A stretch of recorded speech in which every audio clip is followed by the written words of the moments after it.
আসসালামু আলাইকুম এভরিওয়ান, কেমন আছেন আপনারা সবাই? তো আজকে আমি আপনাদের সাথে শেয়ার করব মোরগ পোলাও রেসিপি। প্রথমে আমি মুরগির রানের 3 পিস মাংস নিয়ে নিয়েছি এবং এর মধ্যে লবণ এবং মরিচ গুঁড়ো দিয়ে মাখিয়ে রেস্টে রেখে দিলাম। তারপরে একটা কড়াইতে তেল দিয়ে এর মধ্যে পর্যাপ্ত পরিমাণে পেঁয়াজ কুচি দিয়ে দিলাম বেরেস্তা করে নেওয়ার জন্য।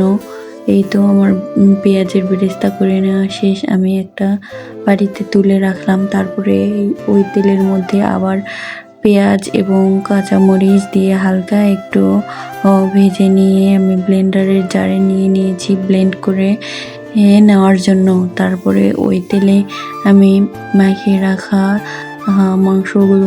মাংসের পিসগুলোকে দিয়ে দিয়েছি। দিয়ে হালকা করে এপিট ওপিট একটু করে তেলের মধ্যে ভেজে নিয়েছি।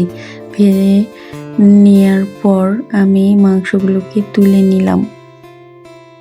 তারপরে ওই তেলে আবার আমি ব্লেন্ড করে নেওয়া পেঁয়াজ এবং মরিচ বাটা দিয়ে ভালো করে ভেজে নিলাম। ভেজে নিয়ে এর মধ্যে গরম মশলাগুলো দিয়ে দিলাম, তেজপাতা, দারচিনি, সাদা এলাচ, লং এবং গোলমরিচ দিয়ে ভালো করে একটু নেড়ে চেড়ে ভেজে নিলাম। তারপরে আদা রসুন বাটা, বাদাম বাটা দিয়ে দিলাম।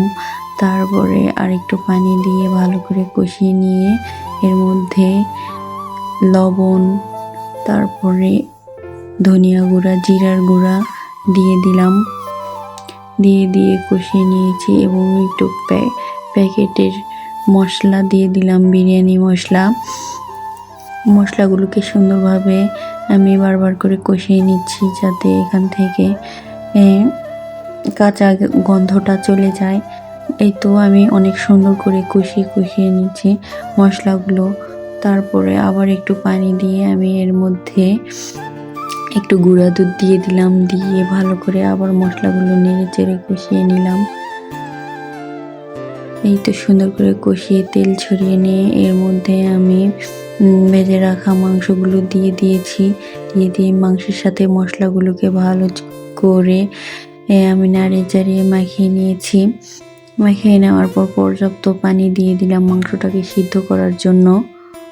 এই তো আমি এখন ঢেকে দিলাম। ঢেকে দেওয়ার পরে তারপরে এই তো মাংসটা সেদ্ধ হয়ে গিয়েছে। আমি মাংসগুলোকে তুলে অন্য পাত্রে রেখে দিলাম। তারপরে ওই মশলার মধ্যে ভালোভাবে ধুয়ে পানি ঝরিয়ে রাখা চাল দিয়ে সুন্দর করে মশলার সাথে আমি ভেজে নিচ্ছি।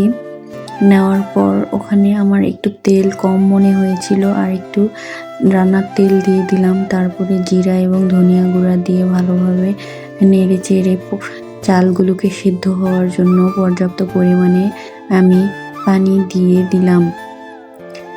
তারপরে হালকা আর একটু পানি দিয়ে দিলাম। দেওয়ার পর তার মধ্যে আমি দুধ দিয়ে দিলাম, কিছু কিশমিশ দিয়ে দিলাম এবং কাঁচামরিচ দিয়ে দিলাম। এই তো আমার চালটা প্রায় সিদ্ধ হয়ে গিয়েছে, পানিগুলো প্রায় শুকিয়ে এসেছে। তার উপরে মুরগিগুলো দিয়ে এর মধ্যে বেরেস্তা এবং একটু গুঁড়া দুধ ছিটিয়ে কিছুক্ষণ দমে ঢাকনা দিয়ে রেখে দিলাম। এই তো আমার রান্না কমপ্লিট। এই তো প্লেটে বেড়ে নিয়েছি, এখন খাওয়ার পালা। খুব সুন্দর হয়েছে। Bye bye.